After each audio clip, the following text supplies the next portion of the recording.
Oi, pessoal. Dando continuidade aqui ao nosso estudo aqui da ecologia, hoje a gente vai trabalhar com a ecologia de comunidades. A gente já trabalhou com a dinâmica de populações e a gente viu que nós vamos trabalhar com população, comunidade e ecossistema nesse primeiro momento. Então hoje a gente vai dar uma sequência e vai falar sobre a ecologia das comunidades. Eu acho que vocês devem lembrar o conceito de comunidade que a gente já tinha comentado na aula anterior, na sondagem que a gente fez. A gente tem população é o conjunto de indivíduos da mesma espécie que habitam uma região comum, e comunidade é o conjunto de diferentes populações, ou seja, populações de diferentes espécies que interagem entre si em uma determinada área. Tá? E o ecossistema é o conjunto de populações diferentes, portanto, a comunidade, aquilo que é vivo, junto com aquilo que não é vivo, são os fatores abióticos. Nós já havíamos conversado sobre esses conceitos, tá? Então a comunidade biótica é basicamente tudo que é aquilo que está vivo e que habita uma determinada área que eu estou estudando. Dentro de ecologia, eu posso considerar que uma comunidade, um ecossistema, pode ser de qualquer tamanho, tá? Pode ser algo muito grande ou pode ser algo mais básico, mais pequeno, como na imagem que eu estou mostrando aqui para vocês. Eu posso considerar que essa comunidade que aparece na primeira imagem aqui, que são esses líquens e fungos e musgos vivendo sobre o tronco de uma árvore que morreu, é uma comunidade. E ao mesmo tempo eu posso dizer que uma grande comunidade como uma floresta também é objeto de estudo da ecologia. A diferença é que comunidades pequenas, como é o caso dessa árvore aqui com esses organismos vivendo sobre ela, dependem de trocas com comunidades vizinhas, porque elas são muito pequenas, elas não conseguem equilibrar as trocas energéticas delas sozinhas, então elas precisam interagir com comunidades próximas. Ao passo que uma grande floresta consegue ter como única entrada de energia a luz solar. O resto ela consegue fazer tudo por conta, obter água, obter os nutrientes, fazer a própria fotossíntese e se autossustentar sem precisar interagir com nenhuma outra comunidade. Tá? Como definição, a gente pode dizer que a comunidade é um conjunto com unidade de composição taxonômica e aparência relativamente uniformes. O que quer dizer isso? Composição taxonômica. Composição taxonômica ou grupos taxonômicos são aqueles grupos que têm algum parentesco evolutivo, relações de parentesco entre si. Por exemplo, nós seres humanos, né, nós pertencemos ao grupo, por exemplo, dos primatas, que compõem outros, que é composto por outros macacos, por exemplo, né, por diversidade de macacos, né, gorilas, etc. Se nós considerarmos que nós também somos mamíferos, nós aumentamos um pouco esse nosso grupo taxonômico do qual nós fazemos parte, porque a gente coloca o cachorro, o elefante, tudo junto dentro desse grupo. Tá? Então, composição taxonômica se refere aos grupos com relação ao parentesco deles. Então, quando eu falo sobre uma comunidade ter uma composição taxonômica uniforme, quer dizer que ao longo da área que eu estou estudando, tá, as espécies que aparecem são relativamente uniformes. Então vai sempre mais ou menos aparecer o mesmo grupo de espécies dentro dessa minha fração observada. Então isso vai me dar uma ideia de uma comunidade. E a aparência também vai ser uniforme. Então eu não posso dizer que uma comunidade um campo é uma comunidade com as suas espécies características e uma cara específica que ele tem. Ao passo que uma mata ou uma lagoa são outras comunidades diferentes, porque dentro da lagoa eu vou ter espécies que eu não vou ter dentro do campo. Tá? Concordam comigo? E isso também vai dar uma ideia sobre a minha organização trófica. Vai me dizer mais ou menos quantas espécies são produtoras, quantas espécies são consumidoras primárias, secundárias e assim por diante. Isso define a minha comunidade. Tá? Só que dentro dessa comunidade, nem todos os organismos vão ter a mesma importância para o funcionamento dessa comunidade. Algumas espécies vão ser mais importantes do que outras, porque elas vão exercer maior influência sobre a comunidade.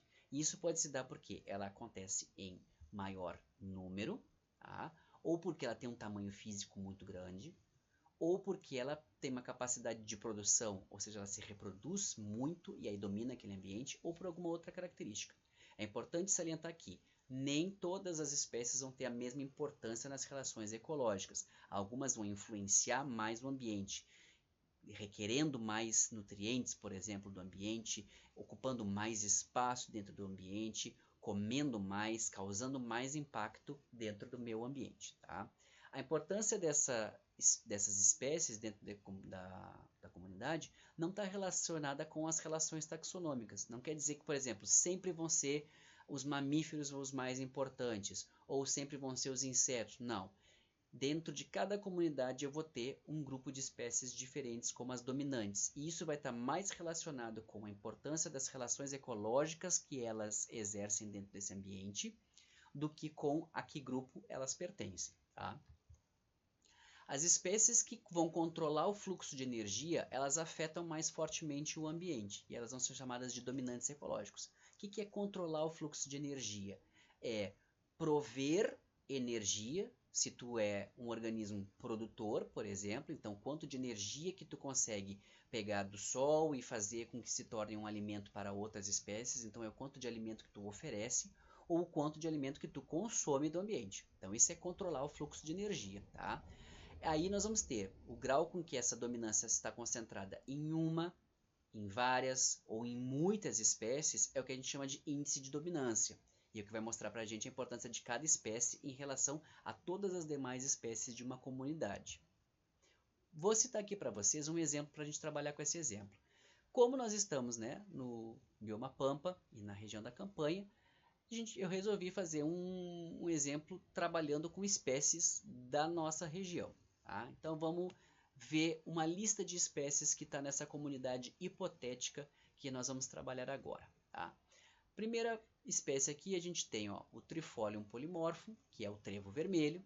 Aqui a gente tem o Paspalum notatum, a grama batatais. Baccharis trimera, para quem reconheceu, a carqueja. E o Axonopus affinis, que é a grama tapete. Nós também temos nesse exemplo de comunidade Peltophorum dubium, que é o cambiú, e a gente tem a Mimosa escabrela, que é a bracatinga, e aqui cabeças de gado. Tá? Então temos essas espécies aí, essa lista de espécies. Eu consigo ter, com essa simples lista de espécies, alguma ideia de como que é a estrutura dessa comunidade? E eu consigo, só com essa lista de espécies que eu passei para vocês, ter alguma noção de qual espécie é dominante dentro desse ambiente? Qual que influencia mais o fluxo de energia? Talvez vocês possam pensar, com certeza o gado influencia mais, influencia bastante esse ambiente porque come o pasto. Mas quanto de gado que eu tenho? Qual será que uma vaca consegue influenciar tanto assim um campo? Como é que eu vou determinar isso? Eu tenho que saber, obviamente, quantidades desses organismos, para eu poder dizer como que é a estrutura dessa minha comunidade e quais que são os organismos dominantes nessa comunidade. Então, para isso, eu tenho que determinar quantidades. Então, se eu avaliar aqui, por exemplo, que a grama tapete, eu vou ter, dentro dessa comunidade que eu estou avaliando, essa área que eu estou avaliando, eu tenho 11 hectares formados por grama tapete, e eu tenho 9 hectares formados pela grama batatais, eu já tenho uma ideia de que esses organismos acontecem em um número de organismos muito grande, um número de indivíduos muito grande para essas duas espécies. Já a carqueja, eu tenho um total de 1 hectare de carqueja nesse meu espaço que eu estou avaliando. E eu tenho 1 hectare de trevo. E eu tenho 6 pés de bracatinga. E eu tenho 2 pés de cambiú. E eu tenho 36 cabeças de gado. Bueno. Agora, com base nesses números, eu já consigo dizer quais organismos são dominantes nos diferentes níveis tróficos. Lembrando, quais são os níveis tróficos, né? Os produtores, né? Os consumidores primários, secundários, terciários. Quantos níveis tróficos eu tenho aqui nesse meu exemplo? Aqui nesse exemplo eu vou ter 2 níveis tróficos. Os organismos produtores, que são todas as plantas, e eu tenho um consumidor primário, que é o gado. Tá? Então, já consigo dizer qual organismo é dominante para cada nível trófico? Bueno, se eu tenho só um consumidor primário, que é o gado, ele é o dominante nesse grupo que eu estou avaliando, nesse meu exemplo. Mas e para os produtores, que eu tenho 6 espécies diferentes? Como é que eu vou saber quem que é dominante aqui? Vou saber isso aqui pelos números que eu apresentei para vocês. Esses dois organismos aqui, essas duas espécies, que são herbáceas, são 2 tipos de capim diferentes. eles acontecem numa quantidade muito maior do que todas as outras espécies. Então eles vão ser basicamente os organismos que vão permitir a entrada de energia nessa minha comunidade, né? Eles são a fonte de alimento principal dessa comunidade, portanto eles exercem uma dominância ecológica muito grande. Tá? Eles drenam muitos nutrientes do solo, né? Eles também consomem muita energia, né, luminosa, eles também consomem muita água, mas eles são os principais elementos que dão energia para essa comunidade. Então eles são os organismos dominantes ali dentro. E eu consigo definir que tipo de paisagem que eu tenho? Também consigo definir, porque se os organismos que apresentam-se em maior quantidade são os organismos de porte herbáceo e as plantas de grande porte, que são as plantas arbóreas, elas estão em pequena concentração, então eu já posso dizer que eu não tenho uma mata, obviamente. Eu vou ter aí um campo com um ou outro pé, né, de uma espécie arbórea e só. Então eu já posso dizer que eu tenho aí basicamente um campo onde eu tenho gado, né, sendo criado de forma extensiva. Eu posso dizer que eu tenho outros organismos nessa paisagem? Provavelmente sim. Por que eles não estão aí? Eles não aparecem no meu exemplo porque não tem como eu quantificar todos os organismos. Ficaria um exemplo realmente muito grande. Mas é claro que muitas outras espécies vão existir. Isso é o que dá a ideia para a gente de diversidade biológica. Tá? Eu tenho, obviamente, ali muitos outros organismos. Só que dentro desse exemplo que eu dei para vocês, eu trouxe os mais importantes. São aqueles que, quando eu faço a remoção desses organismos que são os dominantes, eu vou provocar alterações maiores na minha comunidade do que quando eu faço a remoção de organismos mais raros. Tá? Então, os que dominam o ambiente são aqueles que, quando ausentes, farão mais falta, vamos dizer assim. E como que eu posso fazer essa medida? Isso vai depender muito da minha comunidade. Se eu tenho um campo, se eu tenho uma mata, uma floresta. Tá? Eu posso fazer isso aí dependendo, por exemplo, da questão contar os organismos. Posso contar eles um por um e descobrir quanto, como é o caso das árvores que eu contei ali no exemplo anterior. Ou no caso de pastagens, como é muito difícil de contar, eu posso avaliar a biomassa.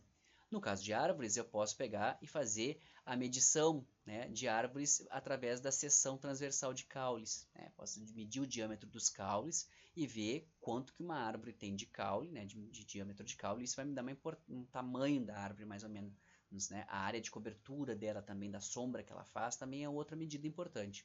Agora, para pastagens, a área de cobertura que vai me dar informação, porque eu não vou contar pezinho por pezinho de grama. Então, eu vou fazer a área da cobertura dessa pastagem como eu fiz ali no exemplo anterior, dada por hectares. Tá?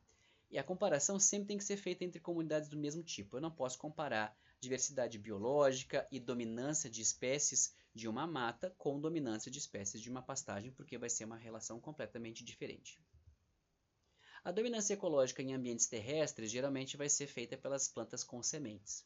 Aqui na nossa região, principalmente, né, em climas mais quentes, principalmente a gente vai ter a dominância das espécies de angiospermas, que são as plantas que produzem flores, porque elas vão ser as espécies que vão alterar mais o ambiente. Elas drenam grandes quantidades de nutrientes do solo, elas usam muito a luz, elas usam muito água e elas fornecem muito alimento. Então elas são as que mais vão impactar o ambiente. Já em ambientes onde o componente vegetal é o predominante, como é o caso do campo, que a gente acabou de avaliar, aqueles organismos que vão ser os dominantes provavelmente vão ser os organismos consumidores primários, porque se eu tenho muita relva, muita erva que vai ser comida pelos organismos consumidores primários, eles vão ser os que mais vão alterar e impactar o ambiente. E aí os decompositores? A gente não chegou a falar sobre os decompositores. Por quê? Em geral, eles têm sido negligenciados nos estudos de ecologia, mas não porque os ecólogos tenham algum preconceito com os organismos decompositores, porque eles são extremamente importantes, mas sim porque eu não consigo chegar num campo, como eu chego lá no campo e conto quantos pezinhos, quantos hectares eu tenho, por exemplo, de carqueja, ou quantos pés de bracatinga eu não consigo fazer isso com os micro-organismos. Tá? Os micro-organismos eles estão dentro do solo, eles são microscópicos, eu não consigo quantificá-los em uma contagem a olho nu. Eu preciso de técnicas especiais para fazer isso. Ou eu tenho que levar esse material para o laboratório e cultivar em laboratório e ver que organismos eu tenho lá nessa minha amostra de solo. E isso é muito complicado porque não são todos os organismos bactérias e fungos que eu tenho a técnica para cultivar eles padronizada. A maioria não tem. Então, eu tenho que fazer isso geralmente por técnicas moleculares, utilizando DNA das amostras de solo. E são técnicas caras. Então, não é todo o estudo de ecologia que se presta a fazer esse tipo de análise. Mas, dentre os que conseguem fazer, já se descobriu que assim como era esperado, algumas espécies de fungos e bactérias são mais importantes do que outros dentro dos ecossistemas. E isso aí vai nos dar uma relação interessante entre a dominância e a diversidade. Se eu comparo, por exemplo, nessas duas imagens, eu tenho aqui embaixo uma floresta que é típica de regiões de climas mais frios, que é chamada de taiga, e aqui eu tenho uma floresta tropical úmida, né, bem conhecida nossa. A taiga ocorre em regiões frias. Geralmente vocês vão encontrar taigas no Canadá, nos países escandinavos, na Sibéria. E são enormes extensões de floresta onde vocês vão ter muito poucas espécies, pouca diversidade e menos ainda espécies dominantes em relação a essa comunidade. Então a gente tem baixa diversidade dentro dessas comunidades. Ao passo que em ambientes quentes e úmidos, que são muito homogêneos, a gente vai encontrar uma grande diversidade. Isso tem tudo a ver com o clima. Uma floresta tropical como a Amazônia, por exemplo, onde o clima é o ano inteiro muito úmido, bastante chuvoso e a temperatura está sempre alta, a gente tem variações climáticas muito pequenas ao longo do período do ano. Ao passo que numa taiga, a gente tem, por exemplo, na Sibéria, temperaturas que no verão chegam a 30 graus, às vezes até mais, e no inverno chegam a menos 40 graus.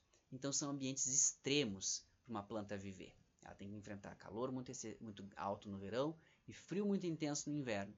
Não, e aí somente algumas espécies conseguem se adaptar a condições tão extremas. E por isso que a gente encontra menos diversidade. Quanto mais difícil o ambiente, menos diversidade ele vai apresentar. Aqui esse slide confirma exatamente isso que eu estou dizendo. Nos ambientes extremos, a gente vai ter influência controladora de um número muito pequeno de espécies. A diversidade já é baixa e aquelas espécies que conseguem se destacar e controlar os fluxos energéticos nesses ambientes são muito menores. E como é que eu faço para quantificar essa dominância? Isso pode ser quantificado a partir de fórmulas. É óbvio que eu não vou cobrar isso aqui de vocês, é só para vocês verem que existe. Eu posso calcular o índice de dominância e eu posso calcular o índice de diversidade de espécies em um determinado ecossistema. É importante deixar claro que o índice de dominância vai mostrar para a gente quanto de espécies dominantes a gente tem. Isso é importante porque eu vou ter que ter medida de número de indivíduos ou de biomassa, etc.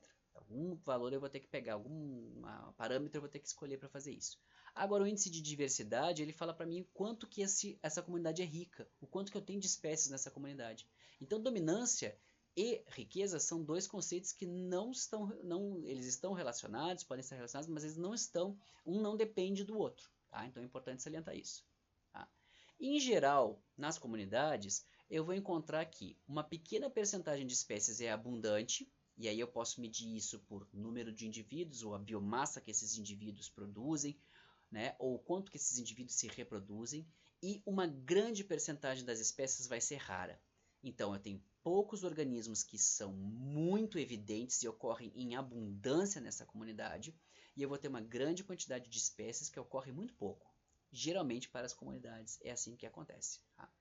A pequena porção das espécies dominantes é como eu já tinha dito, elas é que controlam os fluxos energéticos na comunidade. Tá? Então eu vou ter essa espécie que aparece mais, que é o exemplo que eu tinha citado lá do campo, os dois tipos de capim são eles que controlam o quanto de energia entra e eles é que vão oferecer a maior quantidade de nutrientes para que as outras espécies possam, né, os consumidores possam se fartar comendo aquele capim.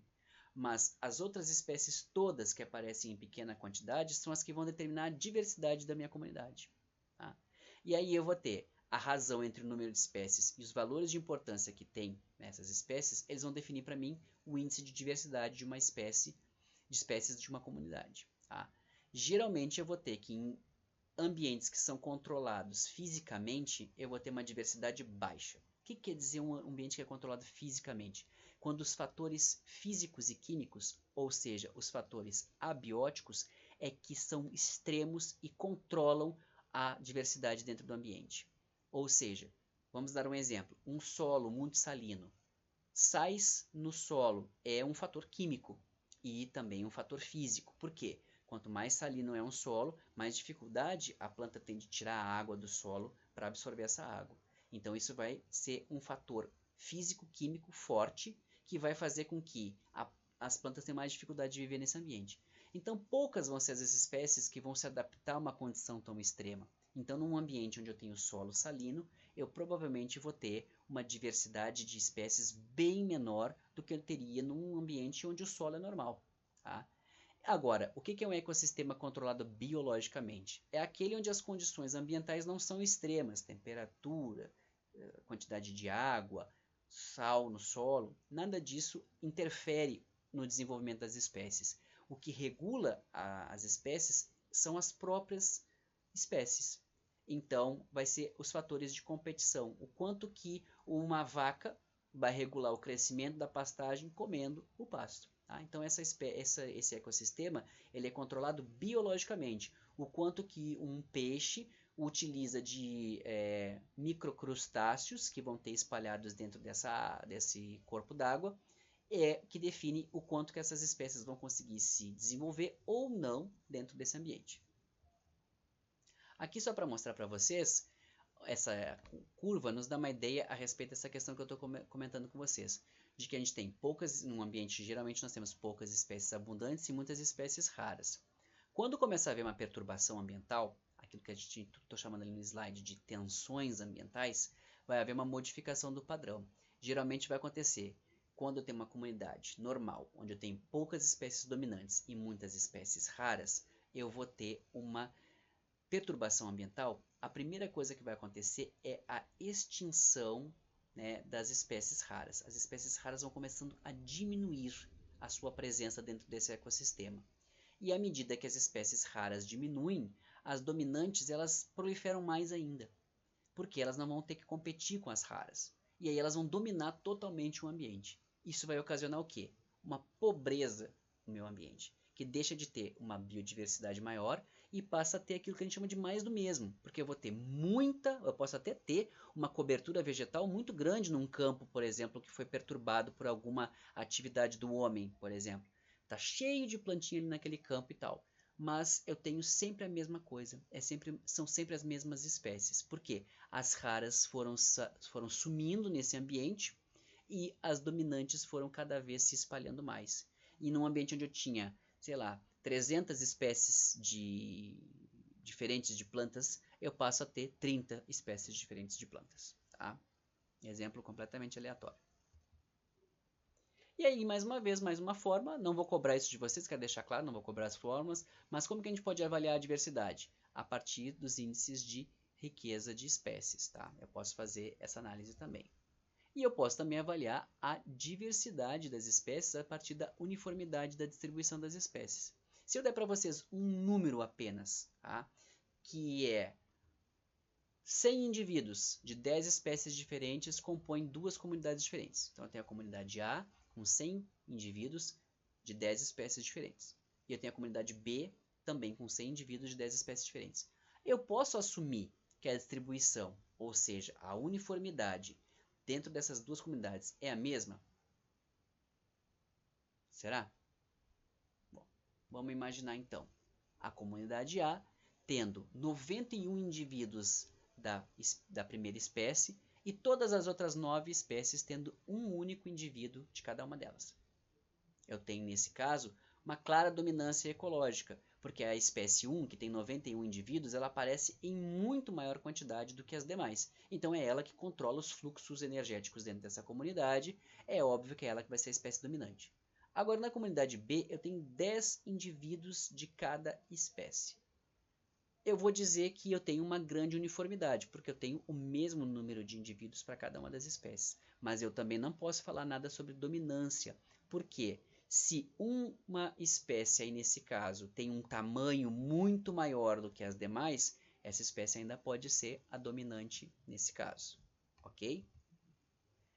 Só para encerrar aqui agora com esse slide, uma questão importante a respeito da diversidade na comunidade nos diz o seguinte: dentro de uma comunidade onde eu tenho maior diversidade, eu vou ter teias alimentares maiores e mais complexas. E isso é muito importante porque a partir do momento em que eu tenho relações ecológicas mais complexas e eu tenho mais indivíduos que podem se alimentar de outros indivíduos, usar outras fontes de recursos para a sua nutrição, eu tenho uma comunidade mais equilibrada. Pensem que vocês têm uma espécie de animal que come somente um tipo de organismo, de planta, tá? Porque é uma comunidade que tem uma biodiversidade muito baixa. Se essa planta se extinguir nesse ambiente, por alguma perturbação natural ou imposta pelo homem, esse animal vai ser extinto dentro desse ambiente também. Então, a extinção da espécie vegetal também vai acarretar a extinção da espécie desse animal. Agora, se eu tenho uma comunidade com muita diversidade e eu tenho esse mesmo animal numa outra comunidade com muitas espécies de plantas, né, de capins que ele pode comer, se uma dessas espécies de capim é extinta, ele pode se alimentar das outras. Então, quanto maior é a diversidade, mais complexas e emaranhadas ficam as minhas teias alimentares, e aí é mais fácil para que as espécies possam sobreviver diante de uma perturbação ambiental que venha a ocorrer nessa comunidade. Ok? Bom, era isso.